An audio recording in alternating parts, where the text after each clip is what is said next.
স্বনির্ভর গোষ্ঠীর নির্বাচনকে কেন্দ্র করে ধুন্ধুমার উত্তপ্ত বেলডাঙ্গা বিডিও অফিস। তৃণমূল নেতাকর্মীদের লক্ষ্য করে ইট বৃষ্টি শুরু হয়, বেধড়ক মারধর করা হয় বলেও অভিযোগ। জেলা তৃণমূল মহিলা নেত্রীর স্বামী গুরুতর আহত হয়। গুরুতর আহত অবস্থায় তাকে বেলডাঙ্গা হাসপাতালে ভর্তি করানো হয়। ঘটনায় অভিযুক্ত বেশ কয়েকজনকে আটক করেছে পুলিশ।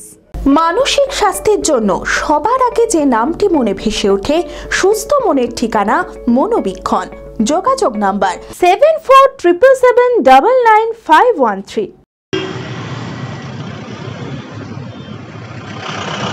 স্বনির্ভর গোষ্ঠীর নির্বাচনকে কেন্দ্র করে ধুমধুমার কাণ্ড বেলডাঙ্গা বিডিও অফিসে। শনিবার বেলডাঙ্গা ব্লকের কাপাসডাঙ্গা ও বেগুনবাড়ি গ্রাম পঞ্চায়েতের স্বনির্ভর গোষ্ঠীর ভোট চলছিল। অভিযোগ, ভোট চলাকালীন ভোটে কারচুপির অভিযোগ বাইরে ছড়িয়ে পড়ে, আর তারপরে তৃণমূল নেতাকর্মীদের লক্ষ্য করে ইটবৃষ্টি শুরু হয়, বেধড়ক মারধর করা হয় বলেও অভিযোগ। বেশ কয়েকটি বাইক ভাঙচুর করা হয়েছে বলেও অভিযোগ। জেলা তৃণমূলের মহিলা নেত্রী ফতেমা বিবির স্বামী নবাব আলী গুরুতর আহত হয়। গুরুতর আহত অবস্থায় তাকে বেলডাঙ্গা হাসপাতালে ভর্তি করা হয়। ঘটনায় অভিযুক্ত বেশ কয়েকজনকে আটক করেছে বেলডাঙ্গা থানার পুলিশ।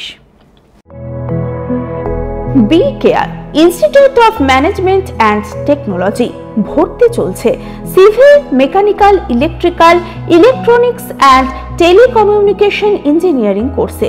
শিক্ষাগত যোগ্যতা: প্রথম বর্ষে ভর্তির জন্য মাধ্যমিক পাস এবং দ্বিতীয় বর্ষে ভর্তির জন্য বিজ্ঞান বিভাগে উচ্চ মাধ্যমিক পাস অথবা উচ্চ মাধ্যমিক ভোকেশনাল পাস। খুবই অল্প খরচে পড়ার সুবর্ণ সুযোগের সাথে রয়েছে স্কলারশিপের ব্যবস্থাও। রয়েছে বাস পরিষেবা ও হোটেলে থাকার ব্যবস্থা। আইটিআই পাস ছাত্রছাত্রীদের দ্বিতীয় বর্ষে সরাসরি ভর্তি চলছে। মেধাবী ও আর্থিক দিক দিয়ে পিছিয়ে পড়া ছাত্রছাত্রীদের জন্য রয়েছে 20% বিশেষ ছাড়। ঠিকানা NH34 এর কাছে, কানফালা, নবগ্রাম, মুর্শিদাবাদ। যোগাযোগ নাম্বার 08967158821।